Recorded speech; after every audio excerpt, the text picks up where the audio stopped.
नमस्कार मित्रांनो, स्वागत आहे तुमचं ITI इलेक्ट्रिशियन सेकंड इयरच्या या खास सेशनमध्ये. आज आपण लेसन नंबर 4 DC जनरेटरचे प्रकार आणि त्यांची कार्यपद्धती यावर सविस्तर चर्चा करणार आहोत. बघा, नुसतं पुस्तक वाचून कुणी चांगला मास्टर इंजिनियर बनत नाही, है ना? प्रत्यक्ष वर्कशॉपमध्ये मशीन कशी काम करते हे समजणं खूप गरजेचं आहे. म्हणूनच आज मी तुमच्यासाठी हा व्हिज्युअल मास्टर क्लास घेऊन आलोय. चला तर मग थेट वर्कशॉपच्या वातावरणात शिरूया. आजचा आपला प्रवास कसा असेल? एकदम सिंपल.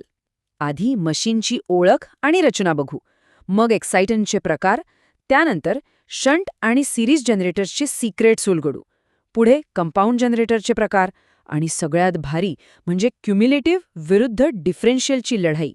शेवटी आपण वर्कशॉप डायग्नॉस्टिक्स आणि रिव्हिजन करू. सुरू करूया. विभाग 1, ओळख आणि रचना. आता तुमच्यासमोर जी आकृती आहे ना, त्या 3D कटअवे मॉडेलकडे जरा बारकाईने बघा. मशीनच्या पोटात नेमकं काय असतं? तो जो मध्यभागी फिरतोय ना, तो आहे आपला आर्मेचर. हाच पठ्ठ्या यांत्रिक ऊर्जेचं विजेत रूपांतर करतो. त्याच्याच बाजूला जास्त टर्न्स असलेली बारीक वायरची गुंडाळी दिसतीये, ते आपलं शंट फील्ड. आणि ती जाड वायर, ती म्हणजे सिरीज फील्ड. सर्वात वर जो टर्मिनल बॉक्स आहे, तिथूनच आपण तयार झालेली वीज बाहेर लोडला देतो. मित्रांनो, हे सगळं नुसतं डोक्यात ठेवायचं नाही, तर प्रत्यक्ष वर्कशॉपमध्ये हे हातात घेऊन फील करायचं असतं. चला, मशीनच्या आतले पार्ट्स तर समजले, पण जनरेटरचे वेगवेगळे प्रकार कसे पडतात? या फ्लोचार्टकडे लक्ष द्या. हे अगदी सोपं आहे. जनरेटरच्या चुंबकीय क्षेत्राला म्हणजे मॅग्नेटिक फील्डला ऊर्जा कुठून आणि कशी मिळते या एकाच गोष्टीवर सगळा खेळ अवलंबून आहे. हा फ्लोचार्ट म्हणजे तुमच्या डोक्यातला एक पक्का नकाशाच असू द्या. जनरेटर प्रामुख्याने स्वतंत्रपणे एक्साइटेड आणि सेल्फ एक्साइटेड अशा 2 मुख्य भागात विभागले जातात. विभाग 2, एक्साइटेशनचे मुख्य प्रकार. सर्वात आधी बघूया स्वतंत्रपणे एक्साइटेड जनरेटर. नावावरूनच लक्षात आलं असेल, ह्याच्या फील्ड वाइंडिंगला ऊर्जा देण्यासाठी बाहेरून DC सप्लाय द्यावा लागतो. समजा एखादी बॅटरी लावली. आता तुम्ही म्हणाल, साहेब याचा प्रत्यक्ष उपयोग काय? तर इलेक्ट्रोप्लेटिंगच्या कामात तिथं आपल्याला आउटपुट व्होल्टेजवर एकदम बारीक आणि अचूक कंट्रोल लागतो आणि तो कंट्रोल या जनरेटरमध्ये एकदम परफेक्ट मिळतो. आता याच्या अगदी उलट काम करणारं मशीन बघा. Self excited generator. हे म्हणजे अगदी स्वयंपूर्ण मशीन, आत्मनिर्भर. याला बाहेरच्या कोणत्याही बॅटरीची गरज नसते. हे स्वतः तयार केलेला थोडासा करंट स्वतःच्याच फील्ड वाइंडिंगला देतं आणि काम सुरू करतं. पण थांबा, एक प्रश्न पडतोच ना. मशीन जर बंद असेल तर सुरुवातीला करंट येतो कुठून?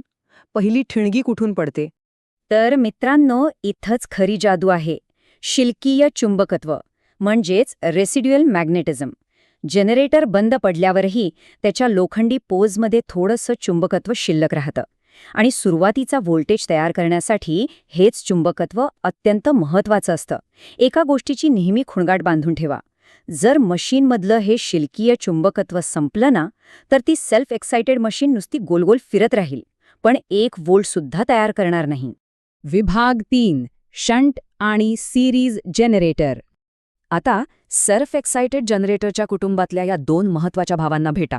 डालीकडे आहे आपला शंट जनरेटर. यात बारीक वायर वापरली आहे आणि ती आर्मेचरला पॅरलल जोडली आहे. वायर बारीक असल्यामुळे याचा रेझिस्टन्स खूप जास्त असतो. याचं काम काय? तर स्थिर व्होल्टेज देणं, जसं की बॅटरी चार्जिंग. आता उजवीकडचा सिरीज जनरेटर बघा. एकदम जाड वायर आर्मेचरला सिरीजमध्ये जोडलेली. याचा रेझिस्टन्स एकदम कमी. ट्रान्समिशन लाईनमध्ये लांब वर वीज पाठवताना जो व्होल्टेज ड्रॉप होतो ना, तो भरून काढण्यासाठी हा जनरेटर बूस्टर म्हणून अगदी परफेक्ट काम करतो. विभाग 4, कंपाऊंड जनरेटरचे प्रकार. पण समजा आपल्याला या दोघांचेही गुण एकाच मशीनमध्ये हवे असतील तर? त्यासाठीच बनवलाय हा कंपाऊंड जनरेटर. या कटअवे मॉडेलकडे बघा. इथे स्पष्ट दिसतंय की प्रत्येक पोलवर शंट आणि सिरीज अशा दोन्ही वाइंडिंग एकत्र बसवल्या आहेत. या दोन्ही वाइंडिंगच्या खेळातून आपण आपल्या वेगवेगळ्या गरजांनुसार विशिष्ट संरचना तयार करू शकतो. आता या आकृतीमधल्या हिरव्या रंगाच्या रेषा म्हणजे सर्किट पाथ नीट ट्रेस करा. डावीकडे लॉंग शंट आहे. इथे शंट वाइंडिंग ही सिरीज आणि आर्मेचर या दोघांनाही कव्हर करून पॅरलल जोडलेली आहे. आणि उजवीकडे शॉर्ट शंट आहे, जिथे ती फक्त आर्मेचरलाच पॅरलल आहे. जोडणीतला हा अगदी बारीक बदल जनरेटरचं पूर्ण आउटपुट आणि स्वभाव बदलून टाकतो. विभाग 5, क्युम्युलेटिव्ह आणि डिफरेन्शियल. कंपाऊंड जनरेटरमध्ये चुंबकीय फ्लक्सची एक वेगळीच लढाई सुरू असते. वरची आकृती बघा, क्युम्युलेटिव्ह कंपाऊंड. बाणांची दिशा पहा. इथे शंट आणि सिरीजचे बाण एकाच दिशेने आहेत, म्हणजे ते एकमेकांना मदत करतात, ताकद वाढवतात. पण खालची डिफरेन्शियल कंपाऊंडची आकृती बघा. इथे फ्लक्स एकमेकांच्या विरुद्ध काम करतात, अक्षरशः एकमेकांशी लढतात आणि ओव्हरऑल प्रभाव कमी करतात. आता एक डोकं लावायचा प्रश्न. आपण इंजिनियर्स नेहमी व्होल्टेज वाढवण्यासाठी धडपडत असतो.